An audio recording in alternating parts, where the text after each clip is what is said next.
Hello and welcome to F1 Update. I'm Hugh and I'm joined by my co-presenter, Alex. There have been many important changes to F1 since the end of last season, with Toyota leaving and the legendary Lotus name being back in the sport after 15 years. Today, we'll run through all the new teams, drivers and the rule changes. Of course, Brawn have gone, replaced by Mercedes GP, with their drivers moving elsewhere. It's always a shame to see a successful team like Brawn disappear so quickly, especially after winning their maiden season. I just hope that Button can continue to win races in the McLaren car. I also think that Mercedes GP, which was once Brawn, can have a good opening season. They have two talented drivers, Nico Rosberg and the 7-time world champion Michael Schumacher. More on Schumacher's return later, but as for Button, should be interesting to see if he can get race wins, and the in-house battles between himself and Hamilton should provide lots and lots of thrilling races in the months to come. Something that I'm particularly looking forward to is the return of the Lotus brand to F1. Although it might not be the original team from the original factory, it should be a welcome return of the old British brand to motor racing. Alongside Lotus will be Campos Meta, a new Barcelona-based team, Virgin Racing, who have Lucas di Grassi, Sauber have parted ways with BMW, and as we said earlier, Mercedes GP have replaced Brawn on the grid. Now, I'd like to talk a little about one of our favourite teams. We're a big fan of Force India, so I thought we'd talk a little about their chances for this coming season. When they came along in 2008, no one really took any notice. They failed to score throughout the whole of the season and didn't catch any headlines. Well, apart from when Fisichella crashed wildly over a car, caught some air and went hurtling into a barrier. Anyway, in 2009, Fisichella made good progress with their first pole position, points and podium in Belgium. Spa circuit, that is. Sutil chiselled away in the Monaco Grand Prix, earning him a deserved fourth place. Fisichella then moved to Ferrari to stand in for the injured Massa, leaving the test driver Liuzzi in the seat. He had moments of good driving. Ultimately, he just needed to keep the car under control and not crash backwards into the wall at 100 miles an hour. What do you think they can do this season, Hugh? Oh, I think they can do extremely well, really, for a small team. Very low budget. Sutil and Liuzzi are both talented drivers, and the Mercedes engine they've got is good enough to keep up with the other cars on the grid. I think Sutil will be looking for some top 10 finishes, even a podium. As for Liuzzi, I think he'll be quite pleased to pick up some points. And really, the main objective for him is to keep finishing races, really. In 5 years' time, I think they'll be up there with the best teams in the sport. Sutil will progress well, with confidence and skill, and Liuzzi's already maturing. Yeah, I agree. They both have big potential. Now, let's talk about the other big story to grip the sports pages. The news that Michael Schumacher was returning to F1, racing for Mercedes GP alongside Nico Rosberg.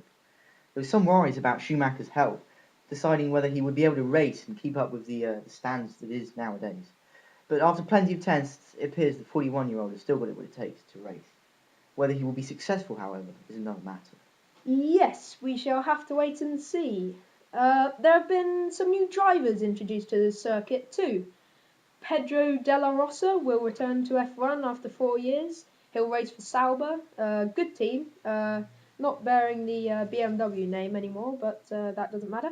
And he will drive for Sauber alongside Kobayashi, who produced some fantastic driving for Toyota last season. The first Russian ever in F1, named Petrov, will be racing for Renault next to Kubica, and Lucas Di Grassi will race for Virgin Racing after doing lots of tests for BMW and Honda. Ayrton Senna, his nephew Bruno, will race for Campos Meta. He's also done testing for Honda. And Hulkenberg will race for Williams. He also has experience in racing, and I'd just like to point out he's one to watch because he has done brilliantly in some pre-season testing. And of course, he won the F2 season last year. He did, yes. Apart from all the new teams and the drivers and everything we said today, the FIA has experienced a huge change at the top, with Jean Todt replacing Max Mosley as FIA chairman. Yeah, there have been also changes in the rulebook this year. There's a ban in refueling during the race for the first time since 1993. I'm not a fan of this rule. I think the fuel strategy was quite interesting, but we can't do anything about it. The KERS system will not be involved because of weight issues, and the slick tyres will be slightly narrower, but that's really trivial. The point system has changed quite a lot though. Instead of the usual 10, 8, 6, 5, 4, 3, 2, 1, there will be a huge 25 points for the winner, and 18 for second place, 15 for third on the podium, and 12, 10, 8, 6, 4, 2, 1. This means that if one driver was to win every 19 races, he would have an astonishing 475 points. Thank you, Alex. And of course, we've got a couple of new F1 tracks coming up this year.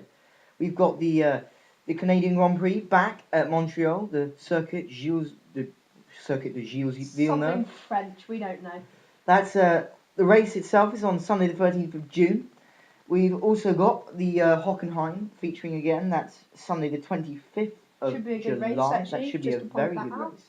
And a very new one for this year, South Korean Grand Prix. That's Sunday the 24th of October, quite a while away yet. And then of course we're ending on one of our new favourite tracks, Abu Dhabi, Yes, Yas Marina. It's That's a very nice Sunday the 14th. We won't bother telling you what. Sunday 14th of November, sorry. Silverstone, that's secured racing for the next 18 years or something. Or 18? 18, 17 Fabulous. years. It's great. That's Sunday the 11th of July. The race will start at 1 o'clock. Join us next time where we'll be talking about Jenson Button's title chances, Bahrain Grand Prix, and the controversy which is surrounding US F1 at the moment. I know, it's a tricky one. Yeah, okay, so see you then, and goodbye. Thank you. Goodbye.